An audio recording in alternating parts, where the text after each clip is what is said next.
Welcome to Alaska Weather, a production of Alaska Public Media and the National Weather Service, Alaska Region. Produced and broadcast daily from the studios of KAKM, Alaska Weather provides complete forecasts, public, marine, and aviation for all of Alaska. Alaska Weather is made possible by the following sponsors. Find a living in fisheries. The UAS Fisheries Technology Program offers online study from anywhere in Alaska, plus labs and workshops in many Alaska towns.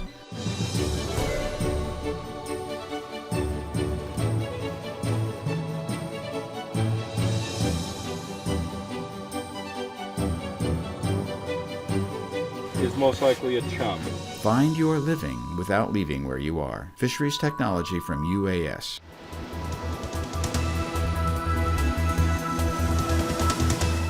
The National Weather Service. Hello again, everyone, and thanks for joining us this Friday evening for another edition of Alaska Weather. Show times here still 5:30 p.m., both at KUAC on 9.4 and APB, ARCS. 360 North, of course, at 7:30, but you'll see today's Friday show, again, both Saturday and Sunday, and then it'll get updated again on Monday. And for Alaska Public Media, 5 a.m. the following morning. And snowfall amounts, South Central Alaska, were a lot heavier than I thought they were going to be yesterday, ranging from foot at Hatcher Pass, Bear Valley, Eagle River picking up 7 inches, all the way down to Rabbit Creek with 4 inches, and Spenard had a couple inches. Otherwise, kind of a 2 to 6 inch range here across the greater Anchorage area. And also a blizzard warning out for Thompson Pass starting tonight and continuing through Saturday night as north winds picks up to 65 miles per hour. That'll create a lot of blowing snow. Visibility is reduced to 0 at times. And moving on to the satellite image, you can see the line of clouds here associated with the trough that brought the fair amount of snow in across South Central Alaska overnight, shifting eastward in the Copper River Basin, right up into the Tanana Valley, seeing some pretty good snow up there, and then kind of off to the northeast, and a low off the Panhandle, producing a lot of rain and showers in that area, kind of getting a little more showery as you head into the afternoon, the main front having pushed eastward. And then back to the west, skies clearing out as the trough pulls eastward. Higher pressure building in behind that, cooler temperatures and clearer skies. Still some clouds banked up on the west side of the Alaska Range. You can see starting to break out here over Cook Inlet this afternoon on up into the far western Susitna Valley, and several surges of moisture coming across the Arctic coast and North Slope up there with, of course, in the form of snow. And those mostly, some of that trying to slip on southward, but dissipating as it crosses the mountains. Most of that just sliding eastward. And again, high pressure building out here, and some pretty gusty winds, gradient increasing, gusts 40 miles per hour across Kodiak Island today. Gale warnings out Shelikof Strait up into Kamishak Bay for northwest winds tonight. And out here to the west, a front really weakening as it pushes in toward the eastern Aleutians, and kind of lifting north of the western central Aleutians, but more moisture slipping up from the southwest there, bringing some showery conditions this afternoon. There's roughly the position of the front right here this afternoon. To the north, high pressure in control of the northern Bering Sea and the Bering Strait, but these disturbances coming over the top of that high and bringing surges of snow, gusty winds at times across the Arctic coast and locally the North Slope, but drier conditions here in the west with the increasing winds, Alaska Peninsula, gradient starting to tighten up here.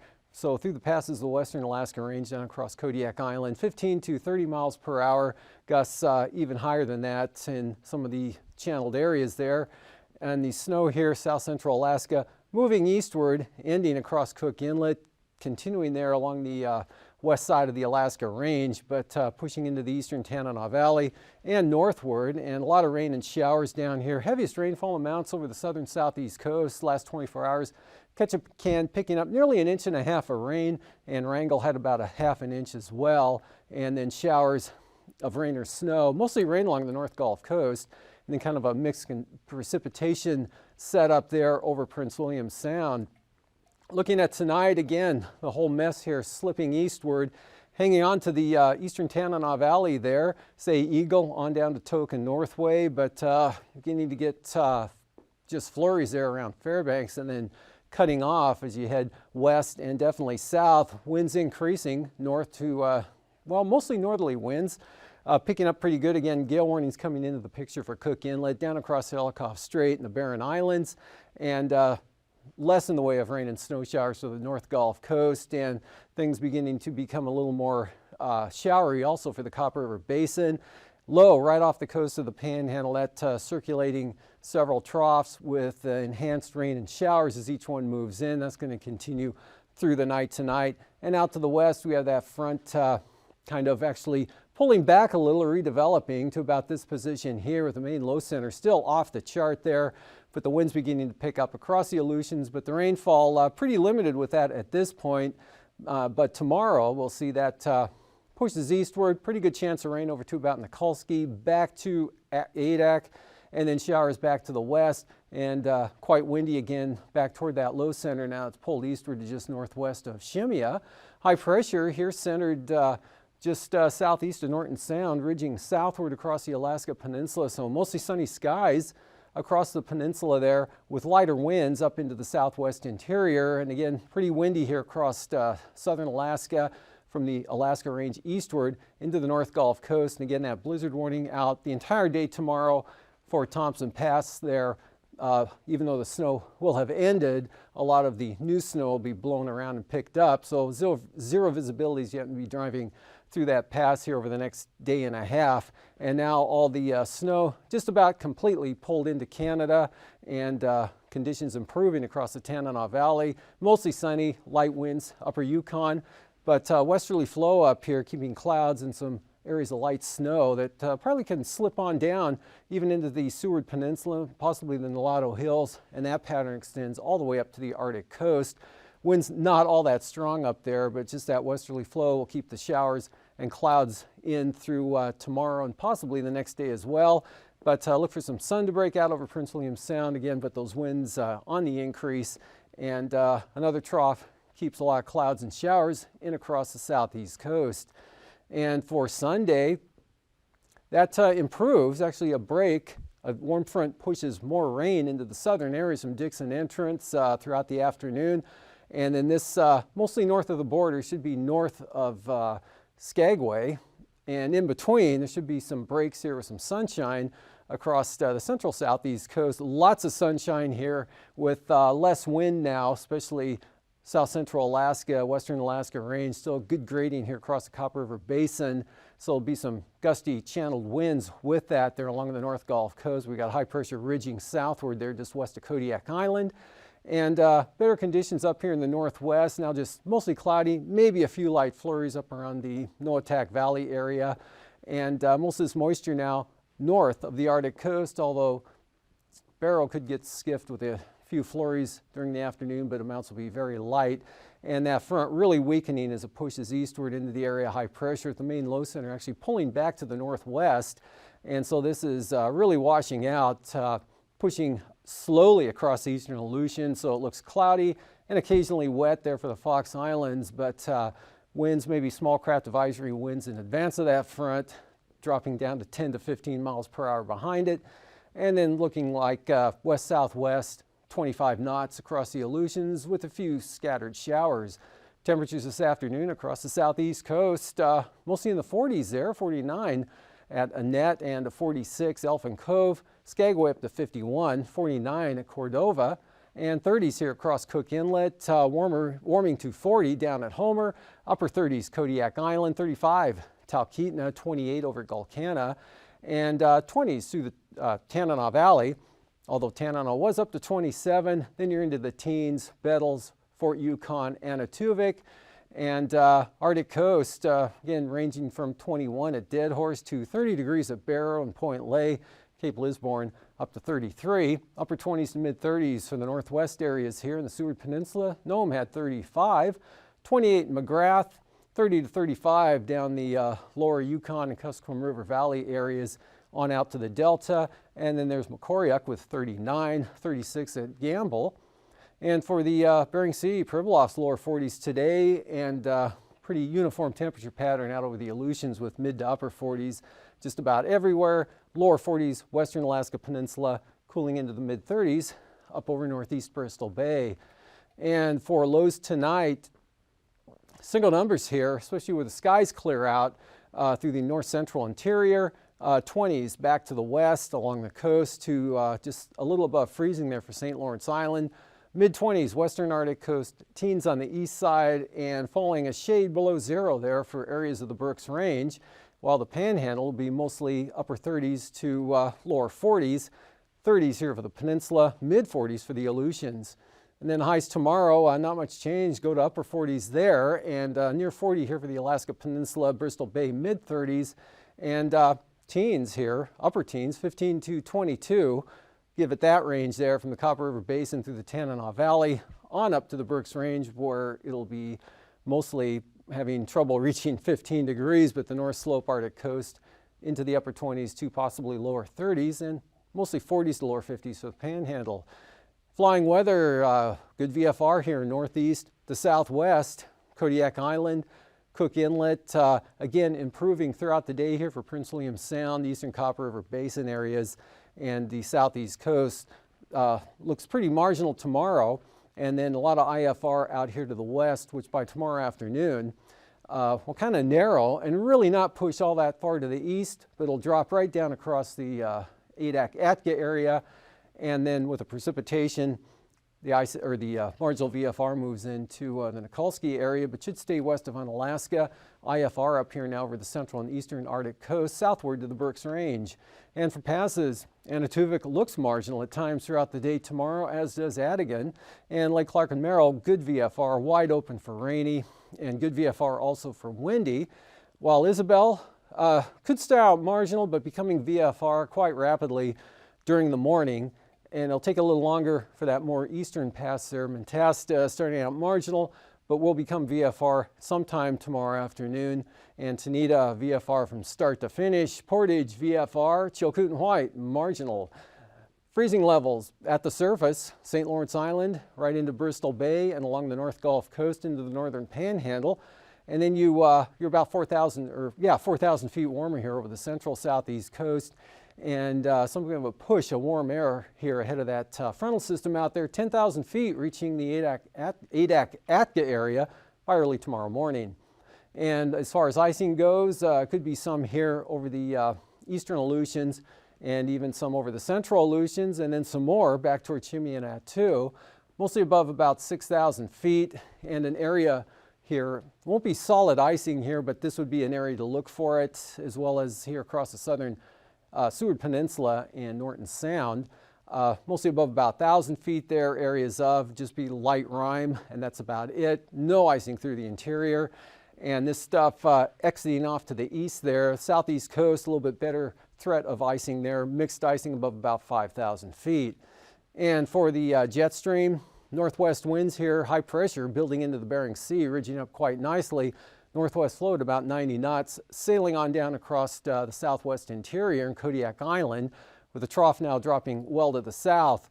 And for 9,000 feet, we're looking 25 to 35 knots here, south central Alaska, Kodiak Island, even northeast Bristol Bay, with a high center built into the interior, lighter winds, and then west-southwest flow. Again, that's keeping that moisture in up over the northwest areas there, kind of a trough actually all the way up to the Arctic coast.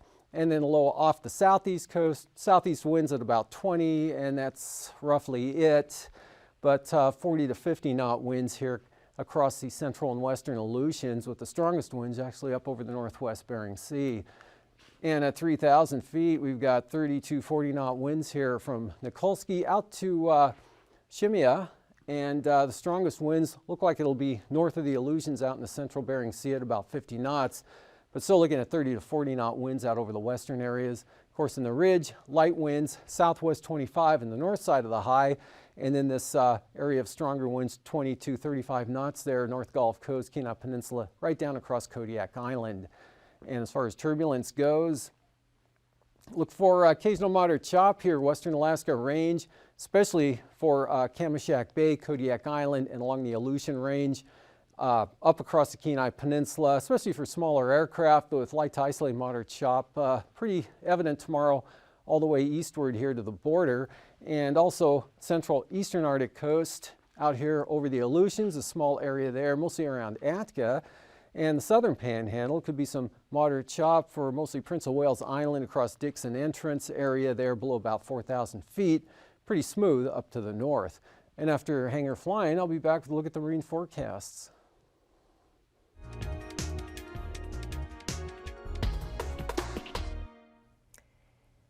Good evening, everybody. I'm Mary O'Connor with the Alaskan Aviation Safety Foundation and the National Institute for Occupational Safety and Health here in Anchorage.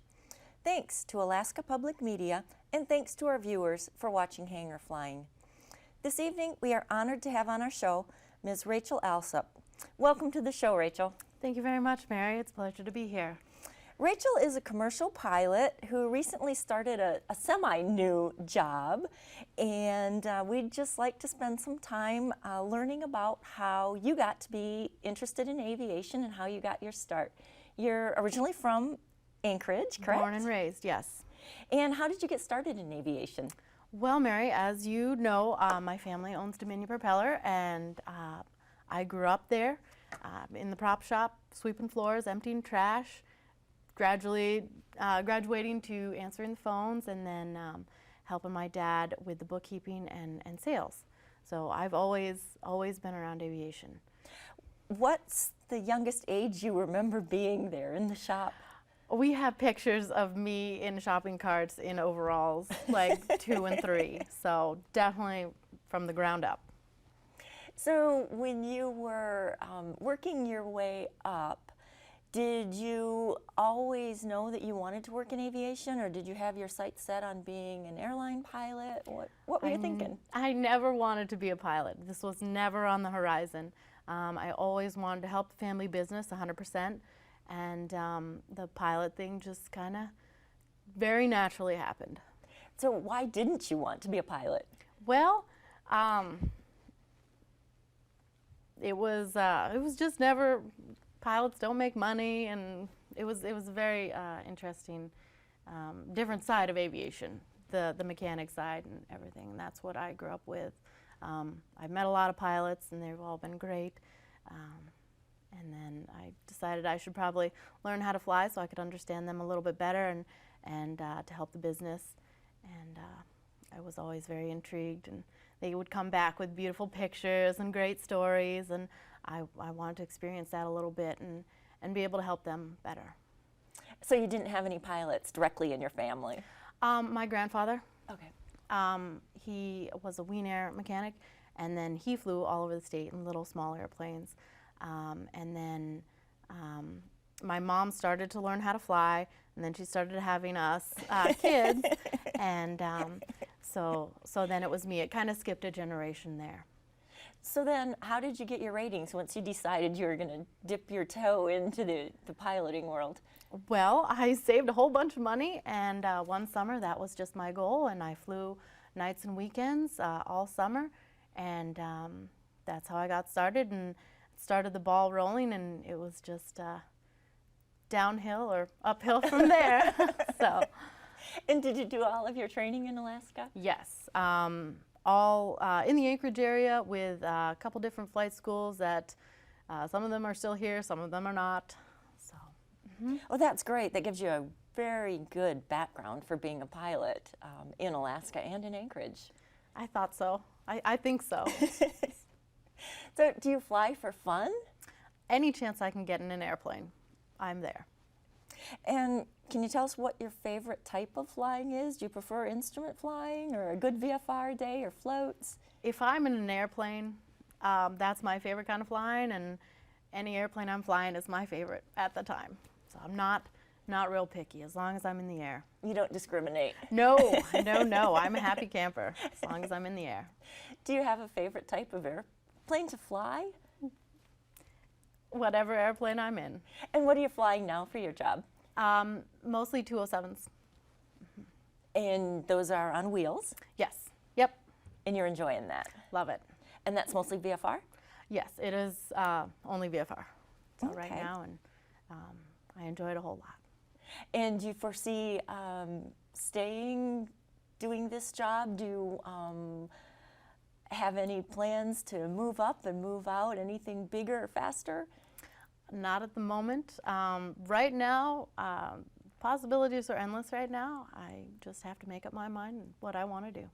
And you're definitely in aviation at a great time. Yes, yes, Mary, I am. So thank you so much for being here, Rachel. Thank you so much for having me. We'll enjoy having you back and learning a little bit more about some career advice you might have and some safety tips for us. Awesome. All right. Look forward to it. Thank you. Ladies and gentlemen, we hope you've enjoyed learning a little bit about some of our aviators, and particularly female aviators in Alaska. So thank you for tuning in, and thank you for watching Hangar Flying. Until next time, fly safely.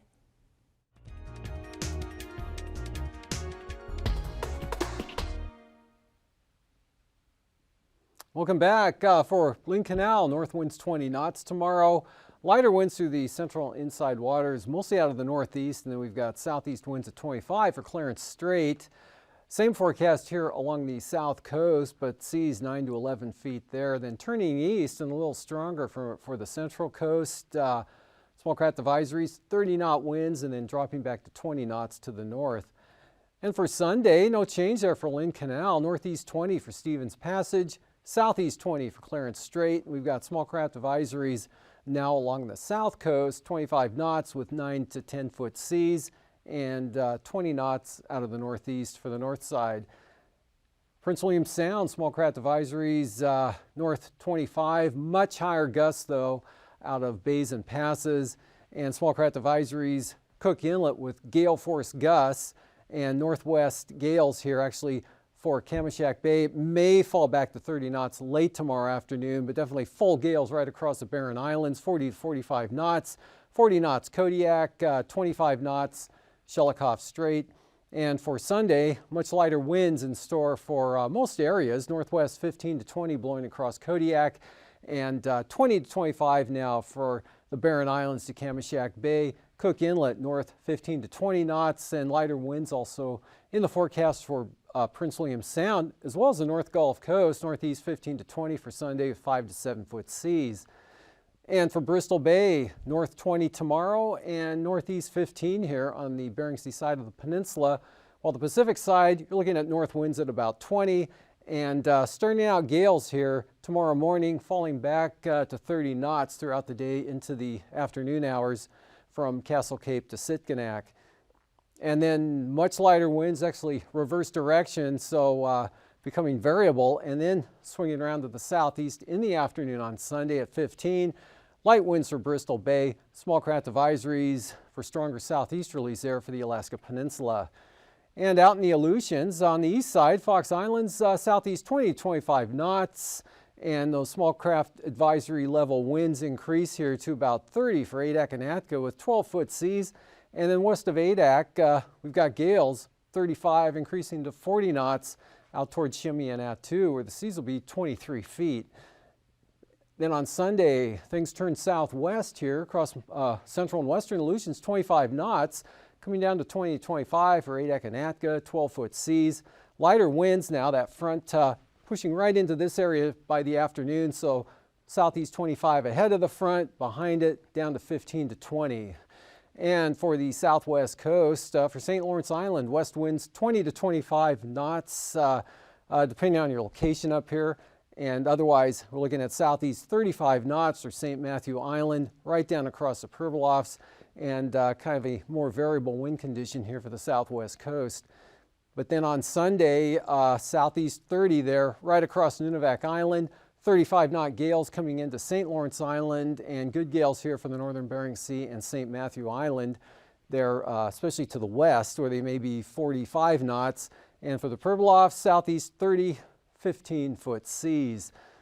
Arctic coast, central eastward to demarcation point for tomorrow. West winds 20 knots, seas 7 to as high as 9 feet. And for the west side, westerlies at 15 knots with seas running 5 to 6 feet. really not too bad. And then the outlook for Sunday, these winds here from Wales on up to Cape Beaufort turn south, 20 knots, 5 to 7 foot seas. Light wind conditions from the southwest for the western coast.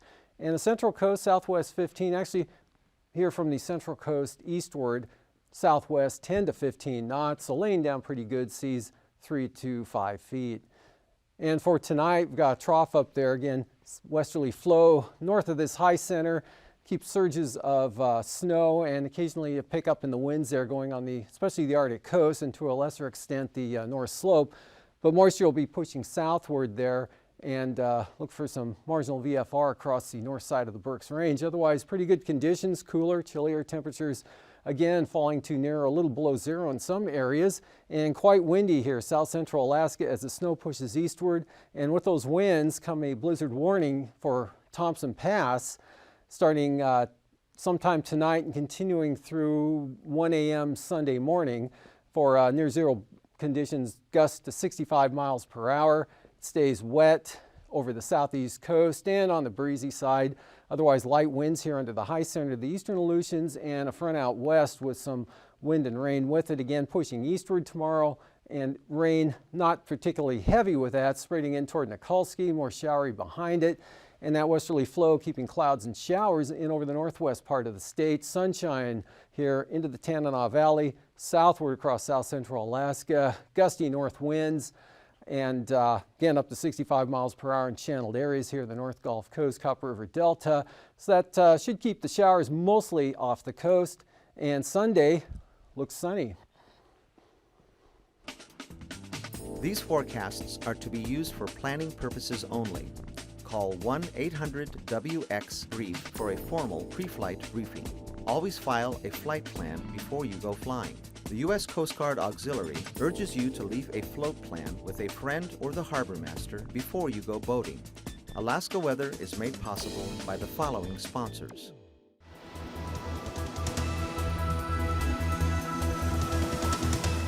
The National Weather Service.